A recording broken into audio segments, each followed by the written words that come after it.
নমস্কার বন্ধুরা, প্রাণ গার্ডেনিং চ্যানেলের আরেকটা ভিডিওতে সবাইকে স্বাগত জানাই। বন্ধুরা, আমাদের কাঠগোলাপের কিন্তু ইজিলি কাটিং থেকে চারা তৈরি করা যায় এবং গাছটা খুবই সুন্দর প্রকৃতির হয়। তো আজকে আমি কাঠগোলাপের কাটিং থেকে চারা তোমাদের দেখাবো এবং সেটা নর্মাল পদ্ধতিতেও দেখাবো আর আইসিইউ পদ্ধতিতেও দেখাবো।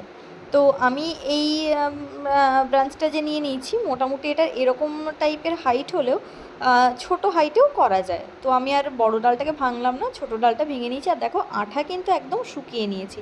আমাদের কিন্তু এই কাজটা করতে হবে। ডালটা ভাঙার পর যদি খুব রোদ থাকে বাইরে, তাহলে একটু শেডে 1 দিন বা 2 দিন মতো শুকিয়ে নিতে হবে, যাতে নিচে কোনো রকম আঠা না থাকে।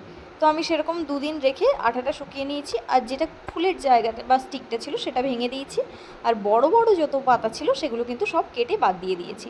ওপরের দিকে একটা বা দুটো একদম ছোট পাতা আমাদের রাখতে হবে, যাতে ডালটার কোনটা সোজা দিক সেটা বোঝা যায়। আর সত্যি কথা বলতে কি, এই কাঠগোলাপের কাটিং থেকে ইজিলি তো চারা হয় অবশ্যই। একটা দুটো পাতা রাখলে তবে আমরা বুঝতে পারবো যে চারাটা ঠিক আছে না পচে যাচ্ছে। তো আমি কাঠগোলাপের যে কাটিং বসাই সেটা মোটামুটি আলাদাভাবে বালিতে আলাদা করে বসাই না। আমি একদম কাঠগোলাপের যে মিডিয়া তৈরি করি তাতেই বসিয়ে দিই। তো মিডিয়াটা কিভাবে তৈরি করি সেটা আমি আমার কাঠগোলাপ সংক্রান্ত যে ভিডিওটা তাতে আমি দেখিয়েছি। তোমরা যদি কেউ দেখতে চাও তাহলে আমার চ্যানেল ভিজিট করে অবশ্যই দেখতে পারো। তো আমি টবের মধ্যে সেটা নিয়ে নিয়েছি মিডিয়াটা। এবার তাতে করে আমি ব্রাঞ্চগুলো প্রতিস্থাপন করব।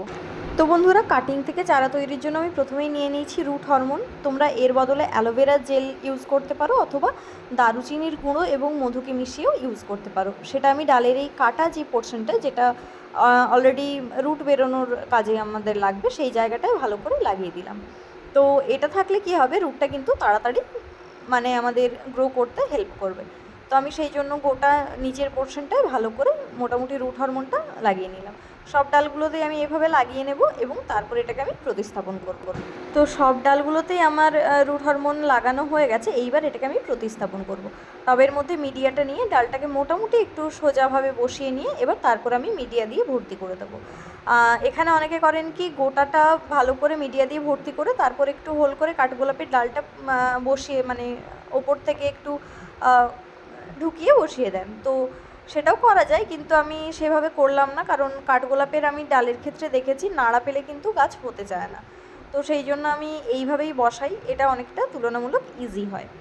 তো ভালো করে আমি বসিয়ে এমনভাবে হাত দিয়ে মাটিটা মিডিয়াটা চেপে দেবো, যাতে গাছটা আর কোনোভাবেই না নড়ে যায়। তো এই প্রসেসেই আমরা একে একে সব চারাগুলো ভালোভাবে বসিয়ে নেব। আর এই সময় দেখতে হবে মাঝে যেন এয়ার গ্যাপ কোনোভাবে না থাকে, তাই একটু হাত দিয়ে মিডিয়াটা চেপে চেপে বসিয়ে দিতে হবে। তো মোটামুটি আমার বসানো হয়ে গেছে। তোমরা চাইলে এটা লাল বালিতেও প্রতিস্থাপন করতে পারো এবং তারপর সেটা থেকে রুট বেরোনোর পর আবার নর্মাল মিডিয়াতে দিতে পারো।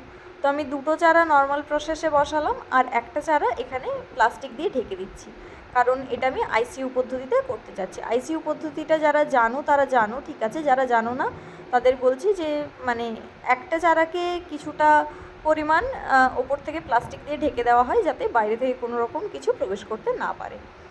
আর এই সময় গাছে যে জল দেবো সেটা এমনি দেবো না, স্প্রেয়ার দিয়ে স্প্রে করে দেবো, যাতে করে গোটা মিডিয়াটা তো জল পায় এবং ভিজে যায়, ঠিক আছে, কিন্তু গাছের ব্রাঞ্চটা যেন কোনোভাবে এতটুকু নাড়া না পায়। তো আস্তে আস্তে করে মোটামুটি সব ব্রাঞ্চগুলোতেই আমি সেইভাবে জল দিয়ে ভালো করে ভরে দিলাম। আর এক্ষেত্রে আমাদের খেয়াল রাখতে হবে জলটা যেন নিচ দিয়ে ড্রেনেজ হয়ে বেরিয়ে যায়। তো যেটা এবার আমি আইসিইউ পদ্ধতি অবলম্বন করব, সেটা উপর থেকে ভালো করে প্লাস্টিক দিয়ে ঢেকে দেবো। যতদিন না পর্যন্ত এর থেকে নিউ ব্রাঞ্চ বেরোচ্ছে আমরা কিন্তু এটাকে খুলবো না। শুধু যদি দেখি যে জলের ডেফিসিয়েন্সি হচ্ছে, সেক্ষেত্রে আমরা শুধুমাত্র একটু করে জল দেব। এইভাবে প্রিপেয়ার্ড হওয়ার পর গাছটাকে শেডের তলায় রেখে আমরা 1 মাস ওয়েট করব। তো বন্ধুরা, 1 মাস পর আমার গাছগুলো মোটামুটি সময় চলে এসছে দেখার। এটা হচ্ছে নর্মাল কাটিং যেটা বসিয়েছিলাম। দেখো, পাতাটা দেখলে বোঝা যাবে যে ছোটো পাতাটা ছিল সেটা কিন্তু ইয়েলোইশ হয়ে এসছে। গাছটা যদিও বেঁচে গেছে, কারণ নতুন যে পাতাগুলো সেগুলো একটু একটু করে বাড়তে শুরু হয়েছে, অর্থাৎ গাছটা কিন্তু বেঁচে যাবে। কিন্তু ছোটো যে পাতাটা সেটা কিন্তু ইয়েলোইশ হয়ে গেছে। এবার আইসিইউ পদ্ধতির পাতাটা আমি খুলছি। এই যে প্লাস্টিকটা টেনে খুললাম, দেখো এটার পাতা কিন্তু পুরোপুরি গ্রিন। সুতরাং এর থেকে বোঝা যাচ্ছে আইসিইউ পদ্ধতিতে কিন্তু গাছের কাটিং থেকে চারা তৈরি করার সাকসেস রেট অনেক বেশি। তো আমি এইভাবে মোটামুটি কাটিং থেকে চারা তৈরি করে তোমাদের তুলনাটা দেখিয়ে দিলাম যে কোনটায় করবে এবং কেন করবে এবং তার কী রেজাল্ট পাওয়া যায়। এইবার কটা গুরুত্বপূর্ণ বিষয় তোমাদের সাথে আমি আলোচনা করছি। কাঠগোলাপের চারা বসানোর অনুপযুক্ত সময় হলো শীতকাল। শীতকালে কিন্তু কেউ এর কাটিং থেকে চারা তৈরি করো না। এছাড়াও তোমরা গরমের সময় তৈরি করতে পারো। অনেকে দাবি করেন যে বর্ষাকালে তাদের চারা পচে যায়, তারা ঠিকঠাক চারা তৈরি করতে পারেন না। তো এরকম বাগানীদের জন্য উপযুক্ত সময় হবে ফেব্রুয়ারি মাসের দ্বিতীয় সপ্তাহ থেকে মার্চ মাসের প্রথম বা দ্বিতীয় সপ্তাহ পর্যন্ত, অথবা বর্ষাকাল শেষ হয়ে যাওয়ার পর শরৎকাল অর্থাৎ সেপ্টেম্বর থেকে অক্টোবর পর্যন্ত।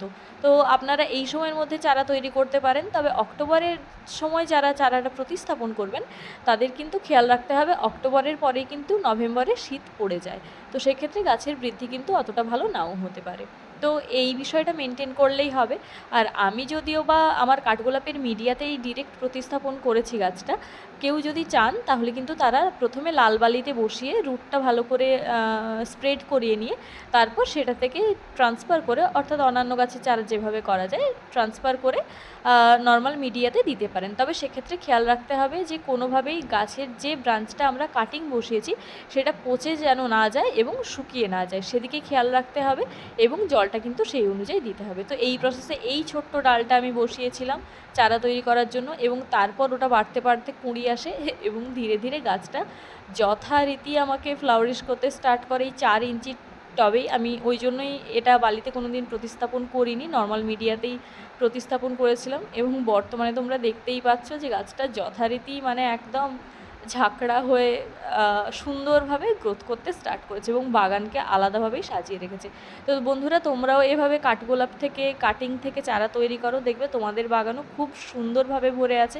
এবং তোমাদেরও যে কালারগুলো স্টকে নেই তার ডালগুলো কালেক্ট করো এবং তার কাটিং থেকে মোটামুটি চারাটা তৈরি করতে স্টার্ট করো। আজকের ভিডিও এই পর্যন্তই। দেখা হচ্ছে তোমাদের সাথে খুব শিগগিরই অন্য একটা ভিডিওতে। নমস্কার।